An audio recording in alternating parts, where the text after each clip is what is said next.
Hi guys, welcome back to my channel. Today I'm back with another review, and today I'm going to be talking about a book that I read like a few months ago.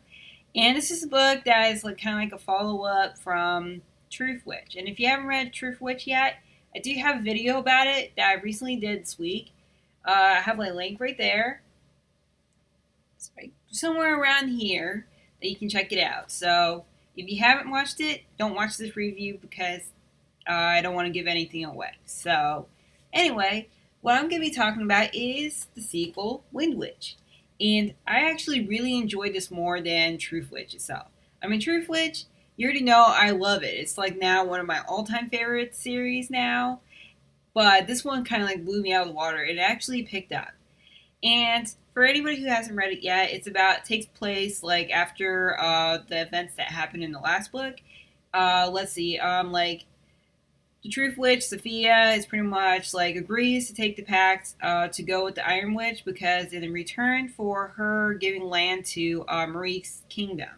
And so she and Iron Witch is like on the ship, but then suddenly an explosion happens, and so they are pretty much in the middle of nowhere, and they must try to survive and run away from anything that's dangerous, like mercenaries are after them and crazy stuff.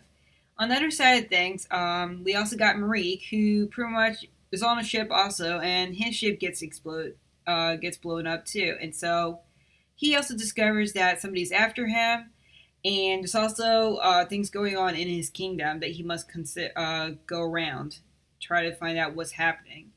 At the same time, trying to avoid the war that's going to happen anytime soon.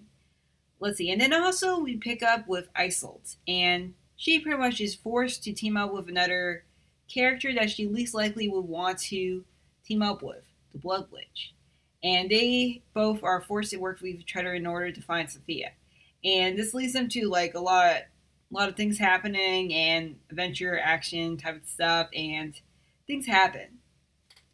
Anyway, I really enjoyed this book because there's like so much happening in this, and I even got grown to love even the supporting characters that I didn't know much about in the last book. Especially, I was not really a fan of 100% of Marique or anything, but I think he actually shown more better in this book. We actually get to learn more about his childhood and his backstory and his relationship with his sister. He pretty much is also a Windwitch, and they pretty much have their own differences. And even her, we pretty much get the impression in the last book that she's pretty much not a good person. She pretty much seems like a bitch.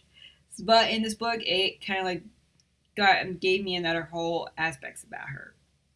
As for Sophia, she is a badass too, and also even the Iron Witch. If you are looking for a character that is like you're tired of the whole characters of like that female character that's always like threatened by other female characters, you don't get it in this book. She actually has pure admiration for even the Iron Witch, and also they actually make a team duo, and actually them trying to survive. They actually have a lot of smarts, so it's really cool. And seeing more of the powers of the Iron Witch, it's interesting. So and now getting started with like Isolde and the Blood Witch. They actually get to learn more about the characters in their own past as well, especially the Blood Witch. And he actually becoming one of my other newer favorite characters. And you think you know him from the first book, but you don't. In this book, you actually get to know more about him and have more respect towards his own life story and who he is. And let's see, another aspect, I like the whole aspects of the mercenaries. And they actually have like a group of master mercenaries that are kind of like, like the hunt group. They're kind of like bounty hunter type of thing. And they're tough, they're scary. But at the same time, they're not one-dimensional because they have many sides to them. And let's see, from the other aspects, let's see. Yeah, and there's so much action, strong female characters, and there's even more diversity in this book as well. They even got like some LGBT elements to it as well.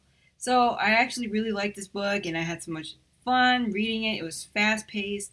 There were strong female characters fighting and all that stuff, and more magic going on, and their abilities are always like awesome, and I like the mystery going around it, and it just blew me away. So if you haven't read this book yet, I totally recommend it. I will have a link below in the bottom. And you want to see the map in this book? Yeah, ain't that cool? I mean, I'm a huge fan of maps, and I don't know if you know that right now. I'm a huge fan of them, and I always look for them in a fantasy book, and if they don't have it, I always feel like there's something missing out of books. So, yeah, so that's pretty much my review. Hopefully you liked it and you enjoyed it, and if you did, do click on thumbs up and let me know.